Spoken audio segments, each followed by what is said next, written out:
கட்சியின் தலைமையிலான கூட்டணியில் அரசியல் கட்சிகள் இல்லை என்றும் வர்த்தக பங்குதாரர்கள்தான் உள்ளனர் என்றும் பாரதிய ஜனதா கட்சியின் பிரதமர் வேட்பாளரான நரேந்திர மோடி குற்றம் சாட்டியுள்ளார்.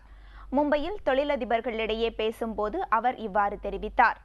நாட்டில் தற்போது பல பிரச்சினைகள் உள்ளதாகவும் கடந்த 9 ஆண்டுகளாக உள்ள இந்த பிரச்சினைகள் அனைத்தும் அடுத்த 9 ஆண்டுகளில் தீர்க்கப்படும் என்றும் மோடி குறிப்பிட்டார். மேலும் காங்கிரஸ் கட்சி மக்களுக்கு அளித்த வாக்குறுதிகளை காக்க தவறிவிட்டது என்றும் மக்களுக்காக அரசு செயல்பட வேண்டும் என்றும் மோடி தனது உரையில் குறிப்பிட்டார். அமெரிக்காவில் பிரதமர் மன்மோகன் சிங்கிற்கும் பாகிஸ்தான் பிரதமர் நவாஸ் ஷெரீப்பும் சந்தித்து பேசியது குறித்து அரசு குழப்பமான தகவல்களை தருகிறது என்றும் மோடி குற்றம் சாட்டினார்.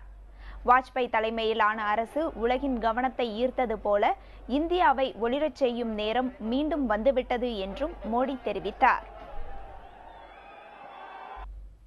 ठीक 9 महीने के बाद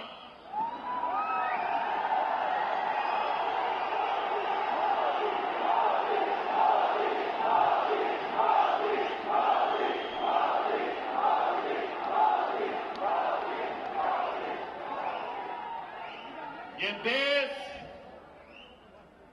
एक के बाद एक सब संकटों को परास्त करता हुआ नई शक्ति और सामर्थ्य के साथ आगे बढ़ेगा।